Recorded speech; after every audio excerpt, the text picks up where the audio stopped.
internet, né? Mas olha, isso aqui, ó, é um mini dicionário compacto da Bíblia, bem pequenininho.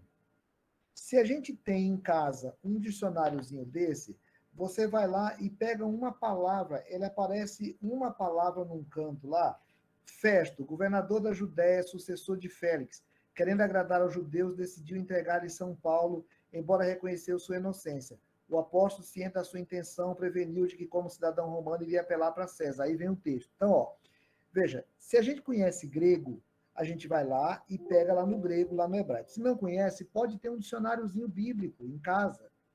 Se não conhece, a gente pode ir lá no Google, ou pelo menos um dicionário de português. Então eu vou ler um texto, aí tem hora que eu preciso dar uma palavrinha lá numa reunião, numa devocional de escola dominical. A gente vai lá e pega a palavra, isso é exegese. Quando eu entendi as palavras todas, quando a gente foi lá e entendeu as palavras todas, seja lá do grego ou do hebraico quem estuda, seja do dicionário bíblico, seja do dicionáriozinho que a gente tem lá em casa, pegamos e entendemos as palavras essenciais, fica mais fácil para a gente poder explicar um texto. Ou então um outro dicionário lá. Aí a gente faz uma hermenêutica, que é uma interpretação. Então, nesse primeiro capítulo, a gente estudou um pouquinho sobre a questão da diferença de hermenêutica e de exegese, a necessidade que a gente tem delas para poder viver, né? Depois, nós vimos que eu estou passando aqui rapidamente só para ver, para quem chegou hoje, tá? Nas duas primeiras aulas. Ó, a gente viu aqui que existem princípios de interpretação. Quando nós entendemos os princípios de interpretação, a gente caminha na Bíblia num caminho A ou num caminho B. Vimos, por exemplo, da interpretação moralista. É aquela pessoa que, às vezes, ela pega a Bíblia, tudo ela vai discutir o certo e errado, o pecado ou não pecado. Ela está sempre pensando a partir da moral. Depois, a gente discutiu o princípio da interpretação individualista, que é aquela pessoa que lê a Bíblia pensando nela. Ela não lê a Bíblia pensando no coletivo, ela lê a Bíblia pensando nela. Depois, nós vimos o princípio da interpretação modernista, que é um princípio que as pessoas negam os milagres de Jesus, por exemplo, negam os grandes acontecimentos bíblicos com os miraculosos. Isso tomou conta da igreja na década de 40, 50, 60, de uma maneira muito forte, e até hoje é forte dentro de algumas igrejas evangélicas, e principalmente dentro da igreja católica. Então, esse é um princípio modernista. Nós temos um princípio doutrinário, até interpretação política ainda, que são as pessoas que ficam olhando na Bíblia e tentando arrumar justificativa para seus posicionamentos políticos. Depois nós vimos a questão da interpretação doutrinária, que é uma tendência maior nossa. Nós presbiterianos, batistas, temos uma tendência de estar sempre procurando a doutrina, ver ali onde é que está a doutrina e tal. Então, veja, foi falado no começo que a gente tem princípios. Qualquer um princípio sozinho ele é perigoso. Qualquer um desses princípios sozinhos são perigosos. A gente precisa perceber qual é o princípio que está regendo o meu modo de interpretar a Bíblia. Na segunda lição, a gente conversou sobre a interpretação sem princípio. E aí foi falado da interpretação literalista. Essa lição é muito interessante, muito importante, porque muitas igrejas elas foram formadas dentro do princípio de interpretação literalista. Nós estudamos sobre isso aqui. Por exemplo, foi falado, aí tem vários textos, depois se vocês quiserem, quem quiser, eu passo para você, quem não tem o livro, eu passo para você o resumo que foi feito, tá? Tem todos os textos, Migdônio, por exemplo, que chegou hoje, ou o PP, eu posso mandar depois para vocês. Que é o princípio de ler a Bíblia ao pé da letra. Pegamos um exemplo claro. O uso de roupas por homens e mulheres. As igrejas pentecostais, lá no início, especialmente lá no início, elas fizeram uma interpretação literalista. O texto estava dizendo lá de tal maneira, pegava, interpretava daquela maneira e aplicava para hoje. Então, lá na Igreja Cristã do Brasil, por exemplo, continua sendo uma interpretação literalista. Não está nem entrando no mérito se está certo ou está errado. Está falando que eles fizeram a interpretação literalista para poder chegar a conclusões. Dentre elas, a gente viu, por exemplo, que o texto diz para não usar roupa. Homem não usar roupa de mulher e mulher não usar roupa de homem. E aí, na outra página, já falava que a criança que desobedece, o filho que é desobediente, tem que ser levado perante o sacerdote para ser apedrejado até a morte. E aí não dá para fazer interpretação literalista. Então, nós estávamos falando lá que tem esse tipo de interpretação e a gente precisa prestar atenção para saber qual é a linha que a gente vai seguir, qual é aquilo que nós estamos conduzindo. Então, hoje, mas esse resumozinho é só para vocês entenderem que nós fizemos 2 caminhos. Dizendo assim, para ler a Bíblia, nós temos de ter um princípio maior, que é o cerne, que é o coração do texto, né? Então, essa é a nossa lição hoje, o alvo da Bíblia, o capítulo 3. Alguém quer falar, tirar, perguntar alguma coisa já sobre o livro, sobre prova, sobre o curso, sobre alguma coisa que alguém quiser falar já agora?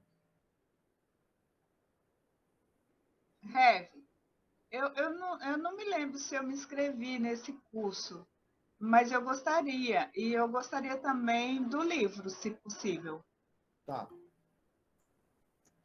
Eu vou colocar teu nome aqui, tá? Tá bom. É toda quarta-feira? Toda quarta-feira, Tá bom. tá? Algumas vezes o negócio já está fechando de novo, né? Fiquei sabendo que o governador já botou um limite hoje, um decreto para reunião de mais de 100 pessoas, né? Então a gente vai discutindo depois como é que vai ser, tá? Mas vai ter lá. Se pudesse indicar um livro com mais detalhe, não esse da lição aqui, claro que a lição aqui ela é bem explicativa também, né? Mas se tivesse um livro mesmo do assunto para a gente indicar e a gente adquirir, acho que ajudaria muito quem quisesse aprofundar, né? Olha, eu tenho aqui a hermenêutica, princípios e processos de interpretação bíblica avançada. Eu tenho aqui manual prático de estudo de interpretação da Bíblia. Eu tenho aqui tem 2 mais aqui. Só que assim, um mais fácil do que esse, Ambrósio, muito difícil achar. Muito difícil. Esse livrinho aqui, ele é extremamente pedagógico, prático. Aquela coisa de estudar sozinho, né? Mas se alguém tiver interesse em se aprofundar um pouco mais nisso, eu tenho outros livros aqui muito bons nessa área, viu? Está bem disponível. Foi boa sugestão aí. Ô, Cris, eu vou partilhar o arquivo aí. Preciso partilhar contigo ou partilha aqui mesmo, Cris? O que você acha melhor? O Cristiano está pensando, não, você pode partilhar aí. Tá. O Rev. Oi. É o Júnior. Diga, Júnior. Eu queria só pedir para tu... aconteceu um caso essa semana, né, de um direcionamento, né, de um curso, né, de um curso não, de uma leitura da interpretação da Bíblia, e você levantou um questionamento muito interessante ali, inclusive porque são pessoas com doutrinas diferentes das nossas, né? Aí eu queria que tu, se possível, enfatizasse isso, por favor. Ótimo. Olha só, quando a gente deixa eu ver aqui se eu ainda estou lembrando aqui como é que compartilha os negócios aqui. Onde que é, Cris, que eu ainda vou aqui que eu vou compartilhar? Ô, Rev, calma aí, pode deixar que eu compartilho aqui. Tá. Gente boa, deixa eu falar com vocês, ó. Lá no começo, quando a gente estava aqui no Brasil, os comportores mandando Bíblia para cá, a gente tinha Bíblias Muito simples. A Bíblia com o texto bíblico. Deixa eu mostrar isso para vocês, porque eu acho que é muito importante essa lembrança que o Júnior fez.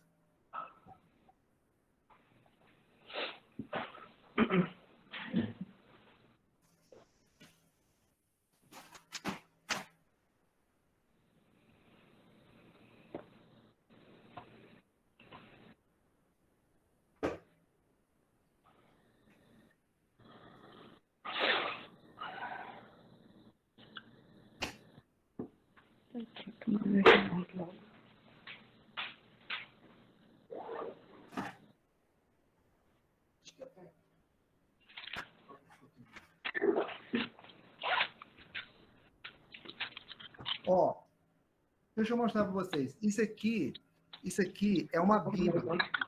É uma Bíblia que foi uma tradução que foi feita agora para o Jarauara. O missionário foi lá e traduziu o texto pura e simplesmente. Aqui está só o texto da Bíblia. As nossas Bíblias antigas, elas eram assim. Vinha só o texto da Bíblia. Quando a gente ia lá ler a Bíblia, pegava e lia a Bíblia. Essa Bíblia aqui é uma das melhores traduções que a gente tem no português. É uma Bíblia de uma tradução muito boa. Toda tradução, ela já tem um problema. Por exemplo, quando você pega... Essa Bíblia aqui é uma tradução católica.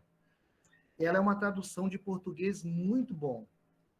Lá no Velho... Quando eles vão olhar no Novo Testamento, eles vão traduzir a palavra ágape, eles traduzem como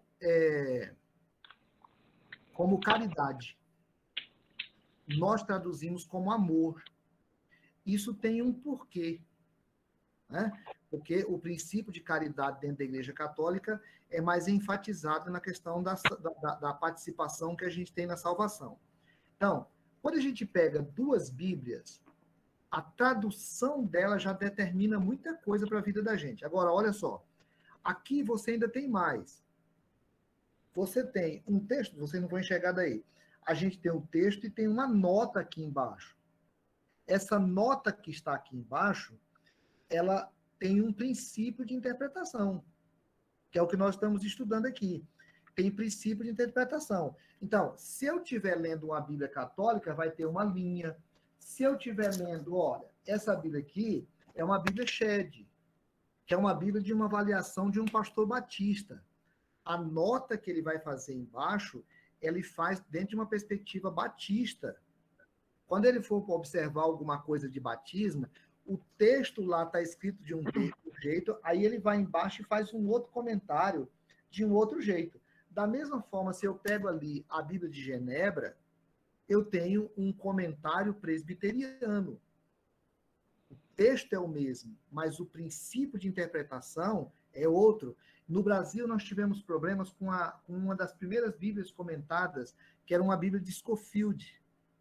Então, a gente, aí, o que o Júnior está citando, é que o irmão, líder de célula, ele passou para a igreja dele, passou para a célula dele, uma leitura que está sendo feita por um pastor. Então, estamos lendo a Bíblia junto, aí passa a leitura que está sendo feita por um pastor.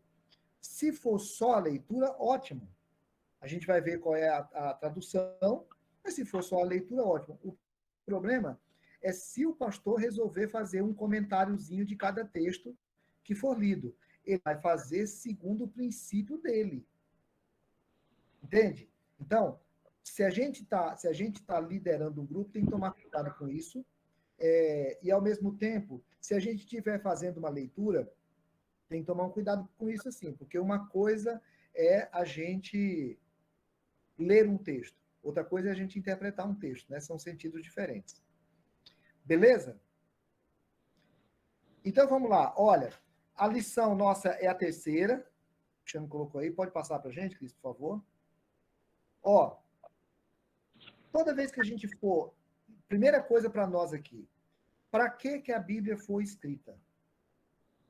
Isso já vai determinar a nossa forma de ler a Bíblia. Ter claro na nossa cabeça isso, assim, cara, para que a Bíblia foi escrita? Os autores da Bíblia, em alguns textos, eles deixam claro para que o texto foi escrito. Quando fica claro, é mais fácil para a gente. Eu poderia ter colocado aqui, mas não coloquei porque ficou muita palavra, mas a gente vai ter que ler. João capítulo 20, versículo 30 a 31. Se alguém tiver com Bíblia aí e já quiser deixar esses outros textos abaixo achado, para na hora que a gente pedir ler, vai ajudar muito. Mas se alguém quiser ler ou citar, né, esse é um texto muito conhecido, de João 20, 30 e 31, vai ajudar a gente.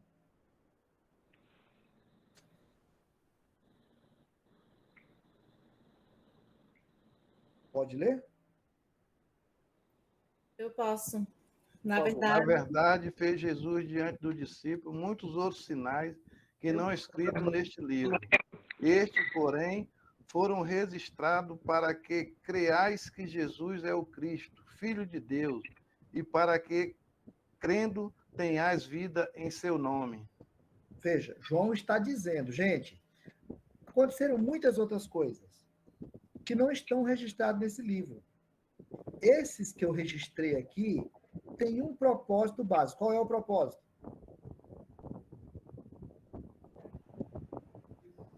Para que as pessoas cresçam em Jesus.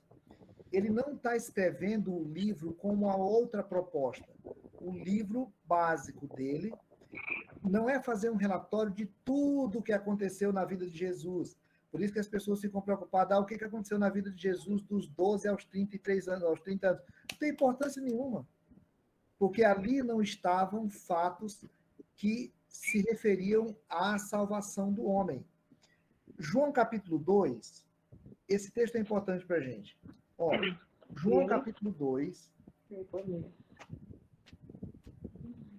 Deixa sua Bíblia aberta aí, tem um fato curioso aqui. Ó. João capítulo 2. A gente tem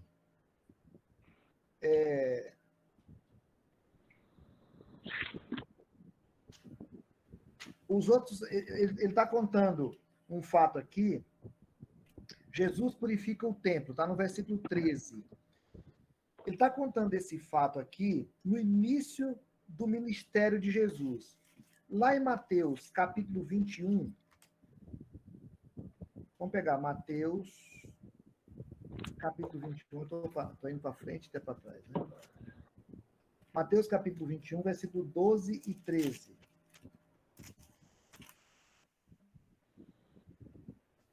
Mateus 21, 12 e 13. Ó, tendo Jesus entrado no templo, expulsou todos os que ali vendiam e compravam. Isso aqui aparece no fim do ministério de Jesus. Se João diz que foi no início, por que Mateus está dizendo que foi no final? Porque a gente está numa outra literatura. Nós não estamos lendo um livro de história, como Atos dos Apóstolos, por exemplo, ou como Josué, por exemplo, ou como uma reportagem de hoje em dia. Não está contando a narrativa de história. Ele está falando de fatos que é para ajudar as pessoas a crerem. Entende isso, gente? Como que é um exemplo simples, mas que mostra para a gente como é que é o estudo da Bíblia. Nós não estamos lendo um livro. Não é um livro. não entendi, não. Tá. Nós não estamos lendo um livro, nós estamos lendo uma coleção de livros. Esses livros têm características diferentes. Há livros que são históricos. Se eu for pegar o livro de Salmos, eu não posso ler como propósito. Você tem Salmo, por exemplo, que apresenta um salmo escrito por Davi e, de repente, apresenta um salmo escrito por Moisés. Moisés viveu anos e anos antes de Jesus. Aquele não é um livro de história, aquele é um livro de poesias. É. E, Oi. Fala, Raia. tem a ver também a questão dos evangelhos. Por exemplo, Lucas. Lucas, ele não viveu no tempo de Jesus, não é isso? É. Ele escreve assim, de acordo com o que ele foi pesquisando. Levantarás, ele, porém, se referia ao santuário do seu corpo. Quando, pois, Jesus ressuscitou dentre os mortos, lembraram-se os seus discípulos de que ele dissera isso. E creram na Escritura e na palavra de Jesus. Os textos estão dizendo, o próprio texto está dizendo, essas narrativas foram para levar as pessoas a crerem em Jesus. Não é um livro com a preocupação cronológica. É um livro com a preocupação de apresentação de um conteúdo para ajudar as pessoas. Então, aí o autor coloca um negócio aqui, né? Quando alguém chega e faz essa pergunta assim, você está lendo a Bíblia ou você está lá na igreja, aí a pessoa fala, pastor, como é que está isso aqui? Isso aqui apresenta no início do ministério, o outro apresenta no final. Foi cá ou foi lá? Está saindo do propósito do texto. Porque o autor do texto não estava com essa preocupação. É diferente se eu fizer essa pergunta lá em Atos dos Apóstolos, aí é outra história. Então, eu tenho que ter claro qual é o propósito. Agora, ele pontua uma coisa assim, a chave hermenêutica, é chamado pelos teólogos de chave hermenêutica. A chave hermenêutica de toda a Bíblia é levar as pessoas a crerem em Cristo. Esse é o princípio que nós, especialmente nós presbiterianos, mas os reformados de modo geral, interpretam a Bíblia. O princípio de Cristo como centro do texto. Esse é o princípio básico. Pode passar, Cris, no outro lá? Tem que cuidar do horário aqui, né? Senão eu me perco muito. Ó, em João 5,39, o próprio Jesus, quando ele está se referindo ao Velho Testamento, lembra que o Velho Testamento era toda a escritura que tinha, Jesus diz assim, examinais as escrituras, porque julgais ter nelas a vida eterna. E são elas que testificam de mim. Jesus está dizendo que o Velho Testamento era só o que tinha. Lembra que quando Jesus está falando, não tem Novo Testamento. O Velho Testamento está se referindo a ele. Elas testificam de mim. Quando ele estava falando com os discípulos lá no caminho de Emaús, depois da ressurreição, Lucas diz que ele expunha-lhes o que a seu respeito constava em todas as Escrituras. Então, Jesus já está dizendo, gente, o Velho Testamento, ele estava se referindo a mim. Na próxima lição, a gente vai ver a presença de Deus nas histórias do Velho Testamento. Muitas histórias. A gente lê o Velho Testamento, a gente lê o Velho Testamento procurando Jesus. Essa que é a ideia central. Mesmo no Velho Testamento, a gente precisa ler procurando o que aponta para Jesus. Quando Filipe encontra lá o eunuco lê um texto, não entende, e aí o texto bíblico diz assim, que partindo daí, Filipe mostrou a Jesus. Então, toda a Bíblia, ela aponta para Jesus. João, alguém lê aí esses textos aí, João 5,39, outra pessoa, Lucas 24, 27, e outra pessoa, Atos 8,35. Eu leio João 5,39. Por favor.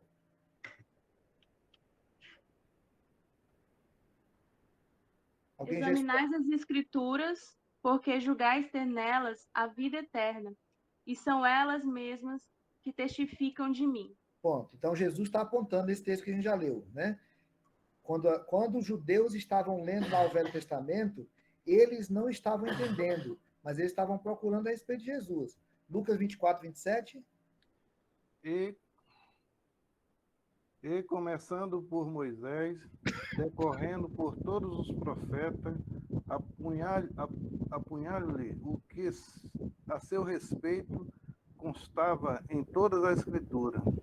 Veja, aí é Jesus conversando com os rapazes lá, depois da ressurreição, e mostrando para ele como que tudo aquilo que estava no Velho Testamento estava apontando para a vinda dele. E o texto de Atos 8,35, que é do Filipe.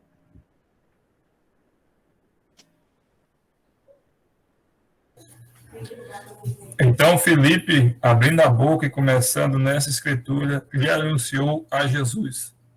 Abrindo a boca e começando nesse texto, a partir desse texto, ele foi levar para Jesus. Porque a discussão principal do Velho Testamento é o que apontava para Jesus.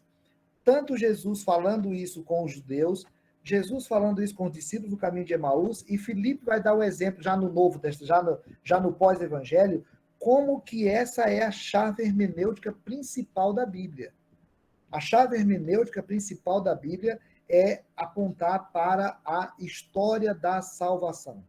Então, um outro autor vai usar essa expressão. A Bíblia é a história da salvação. Vamos lá, pode passar, Cris. Então, sendo ser o alvo principal levar-nos a crer em Cristo, temos que usar, ler e explicar a Bíblia conforme esse alvo. Gente, essa é a nossa questão na Bíblia. Esse é o centro. Quando a gente for discutir outro assunto, muita humildade, muito cuidado, muito respeito, muito amor. Porque a gente pode, às vezes, perder o foco da Bíblia, porque nós começamos a entrar em outras áreas. Aí, pode passar, Cris, uma reflexão aqui que aparece. A história do Galileu Galilei, que todo mundo se lembra dela. Um cientista, século XVI, século XVII, naquele período em que a igreja tinha se assenhorado de todas as respostas do mundo, e aqui nós já estamos depois da Reforma Protestante, já tem questionamento, agora você imagina isso 200 anos antes. A igreja assenhorou-se de todas as respostas do mundo, de repente um cientista vai lá e fala assim, gente, o centro do nosso universo não é a Terra. A igreja dizia que era a Terra, que Deus criou a Terra, e todos os outros astros giravam em torno da Terra. E que o homem era o centro da Terra. Agora, o cara vai lá e fala assim, olha, eu estou vendo aí na ciência, fazendo uns cálculos aqui, não é assim que funciona, não. O Sol está no centro e a Terra gira em torno do Sol. A igreja acha um texto bíblico lá, num cantinho lá de Josué, capítulo 10, versículos 12 a 15, e o texto lá diz assim, e o sol se deteve e a lua parou. Lembra na história de Josué? Né? Lá em volta de Jericó. Os teólogos, então, falam assim, mas a Bíblia diz que o sol parou. Então, se a Bíblia diz, essa tese está errada. E aí, condena-se o Galileu Galilei. Porque a Bíblia estava tratando daquele assunto. Foi intimado para revogar as teses dele, e agora só depois de, agora já, há pouco tempo aí, né, que ele foi reabilitado. Só que ele estava certo. Qual é o problema que aconteceu aí nesse caso?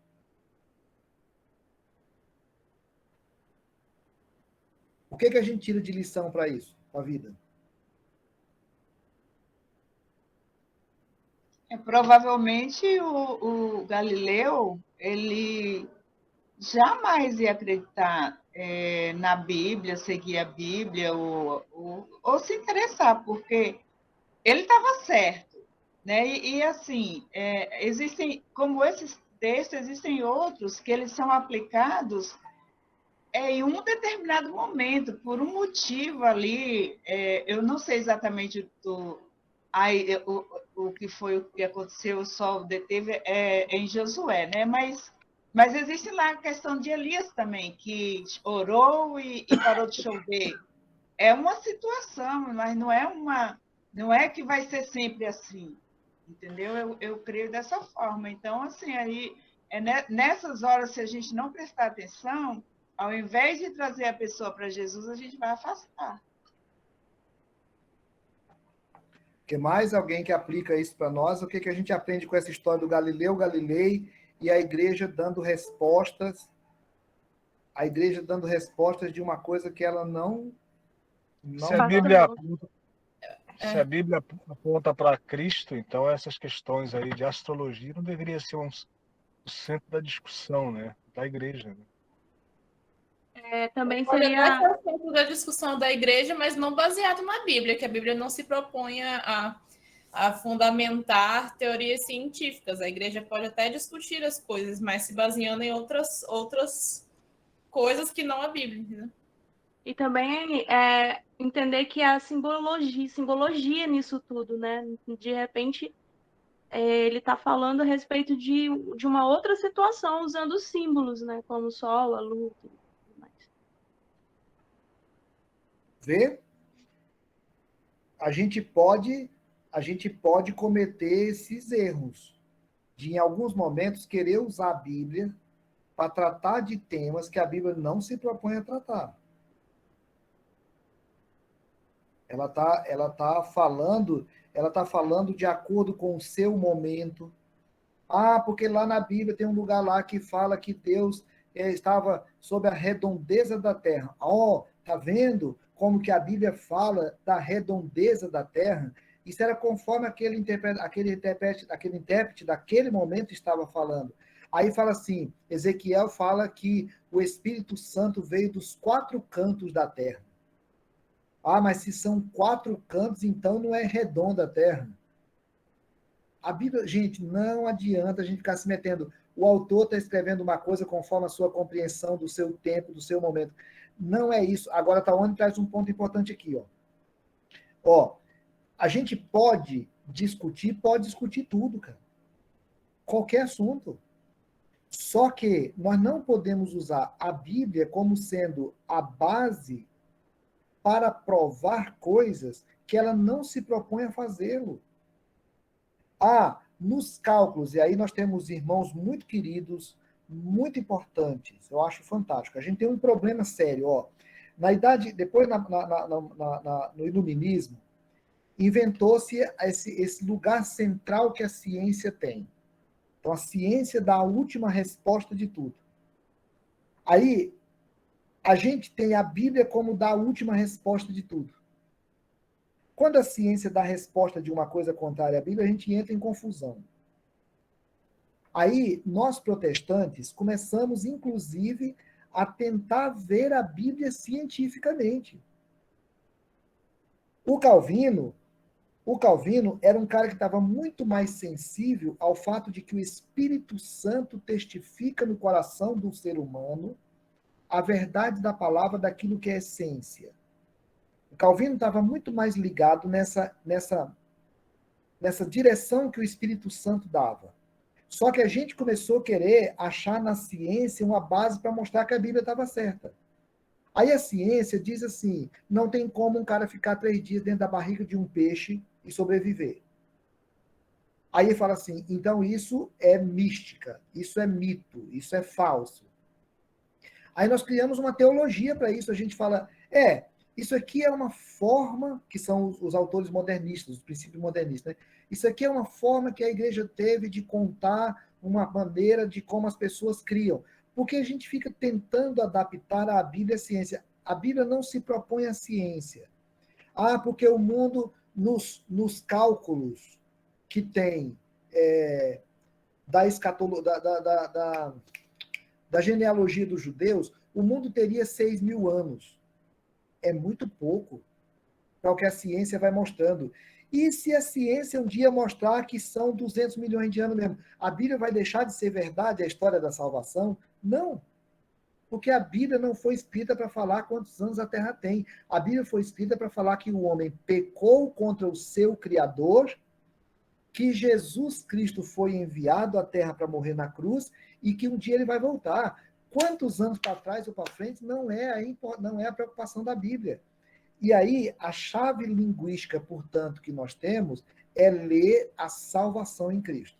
Então, a Bíblia vai servir para nós em muitas coisas e vai orientar a gente em muita coisa, mas a gente precisa tomar cuidado com isso, né? Tem uma pergunta aí, que é uma sugestão que ele faz, que é legal. Lembra aquele negócio da pessoa que fala assim, irmãos, tem igreja, com todo respeito, aqui, né? Tem igreja que trabalha muito esse princípio, assim, eu tenho de decidir uma coisa, eu caso ou não caso com fulano. Eu vou ver aqui o que a Bíblia diz. Ei, não é proposta da Bíblia. Não tem lógica esse negócio. E Judas foi e enforcou-se. Então é para eu me enforcar. Não tem lógica isso, assim. Aí o cara fala, não, isso aqui está errado. Aí vai lá, o texto vai lá, tem um texto lá de Eclesiastes que ele fala assim, e aí foi lá para ver um campo, avaliar um campo, aí ele botou e disse, vai tu e faz o mesmo. Então a Bíblia está mandando que é para eu me suicidar mesmo. Aliás, hoje a gente teve a história de um suicídio de um rapaz que foi da igreja central nossa aqui, que mora lá, chama Normando, rapaz de muito tempo. Gente, a Bíblia não tá com essa coisinha, eu tenho que resolver se eu vou comprar um carro ou não vou comprar. Eu vou ver o que a Bíblia fala aqui sobre comprar um carro. Ai, meu Deus. A Bíblia vai lá e fala, meus irmãos, qual é o proveito se alguém disser que tem fé, mas não tiver obras? Pode acaso semelhante fé salvá-lo? Rapaz, então não basta eu ter fé, então eu tenho que comprar o carro. Eu vou comprar o carro. Não é essa a proposta da Bíblia. Aí as pessoas ficam tentando atribuir à Bíblia uma proposta que ela não tem.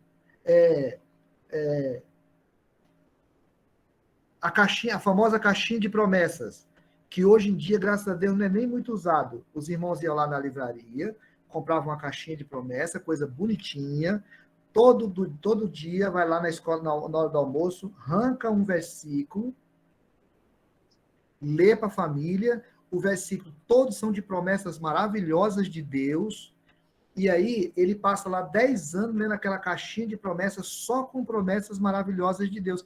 A Bíblia não fala só de promessas maravilhosas de Deus, a Bíblia chama atenção muito de nós, e às vezes ainda diz assim, essa promessa, ela vai se cumprir se você obedecer. Se você obedecer, vai cumprir.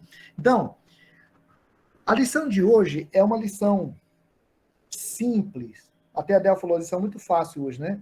Uma lição simples. Nas duas primeiras, mais complicadinhas um pouquinho, só para mostrar para nós que tem os princípios. Se você quiser que eu mande o resumo das duas primeiras, você me manda um WhatsApp depois, que eu já vou te mandar as lições. Mas hoje, o ponto central da nossa lição é ver assim, todo texto tem uma intenção. O texto de Gênesis, Êxodo, Levítico, Números, Deuteronômio tem uma intenção específica. Eu não vou ler o texto de Gênesis do mesmo jeito que eu vou ler o texto de Eclesiastes. Eu não vou ler o texto de Lucas do mesmo jeito que eu vou ler o texto de Atos, ainda que tenham sido escritos pelo mesmo autor. Eu não vou ler o texto de Romanos do mesmo jeito que eu vou ler o texto do Apocalipse, porque eles têm propósitos diferentes. Agora, em todos esses textos, o propósito essencial é procurar a história da salvação.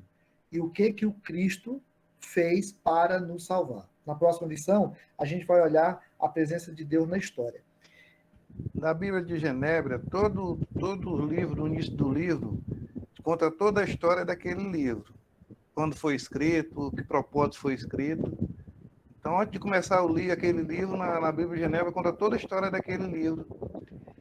São várias Bíblias que fazem isso. Por exemplo, aqui na Bíblia Católica também.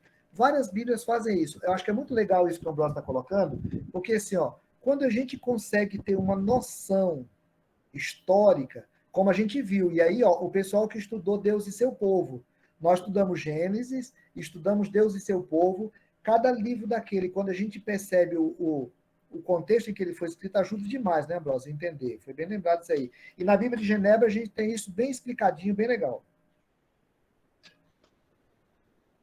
Tudo bem? Ficaram problemas a serem resolvidos? Muitos não.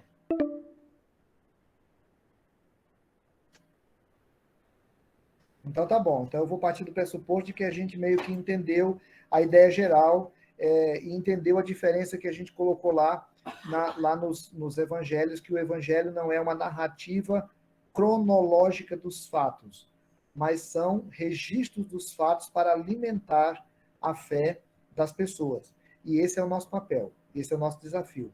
Então nós vamos ler as festas do Velho Testamento, nós lemos na escola, nós fizemos uma lição de revista de escola dominical, Encontrei Jesus numa festa em Jerusalém, que é o título de um livro. Todas aquelas festas apontavam para Jesus. Aí tem gente crente hoje querendo fazer aquelas festas. Aquelas festas acabaram. Elas apontavam para Jesus. Então nós temos hoje um movimento judaizante dentro da igreja evangélica que está refazendo as festas. Mas as festas já não perderam sentido, porque agora o fato já aconteceu, que é Jesus. Veja, é um princípio de interpretação. Feito, então, meus irmãos? E a semana que vem a gente conversa sobre esse encontro, e se alguém quiser o resumo das outras duas lições, eu mando. Migdônio, prazer ter você aqui com a gente. Primeiro, o Migdônio está com a gente aqui, um privilégio, tá, meu irmão? Deus te abençoe, tá? Pepe, nós vamos acertar. Pepe, nós estamos treinando aí para ser nosso professor escola dominical. Vamos acertar a lição de domingo ou vamos deixar para outra? Vamos deixar para outra, porque eu estou gripado, não sei nem se eu vou esse domingo. Ah, é verdade, é verdade, é verdade. Então tá bom, eu também tenho que ver, mas eu já vou estar fora de prazo já. Graças a Deus, eu devo estar domingo lá. Então tá bom, irmãos, vamos orar então. Pai, diante da grandeza da tua palavra, a grandeza no sentido espiritual, a profundidade de a gente ler Gênesis 3:15 e entender que ali o Senhor já estava falando de Jesus. Ou de a gente ler Apocalipse e falar que nós estávamos escritos no livro do Cordeiro que foi morto antes da fundação do mundo. Dessas coisas que são tão difíceis de entender e que o apóstolo Paulo falava com tanta profundidade, a ponto de Pedro reconhecer que Paulo falava coisas difíceis de serem entendidas, mas que fizeram Paulo um dia, com muito temor, depois de narrar profundamente essa história da salvação, ele dizer: ó profundidade das riquezas e do conhecimento, tanto da sabedoria como do conhecimento de Deus, faz a gente cair aos teus pés com temor. Porque nós não entendemos. Quanto mais estudamos, parece que entendemos menos. Mas esse não entendimento não é o entendimento de não compreender, é de ficar estático diante de ti, da tua grandeza, do teu amor, da bênção da salvação. Mas, ao mesmo tempo, que há esse engrandecimento, vem uma alegria tão profunda, porque a Bíblia diz que aquilo que o Senhor escondeu de sábios e poderosos, o Senhor revelou a nós pequeninos. E a gente consegue, no meio disso tudo, perceber esse amor de Jesus. Um amor que alcança a nossa vida. Um amor que alcança o nosso coração. Que o teu nome seja louvado, Pai. E que o Senhor nos ensine a olhar para a Bíblia, para ter nela a essência daquilo que o Senhor quer para nós. E que a gente possa discutir outros temas, sim, sem perder de vista que o que importa para nós não é se o batismo foi com muita água ou com pouca água. Não é se usa roupa de homem ou de mulher. Não é se o sistema é presbiteriano ou se o sistema é episcopal. Mas é o fato de que Jesus é o nosso Salvador e que o Espírito do Senhor vive em nós. Que a bênção tua permaneça sobre nós e que esses irmãos e irmãs se sintam motivados a esse crescimento no estudo da palavra, em nome de Jesus. Amém.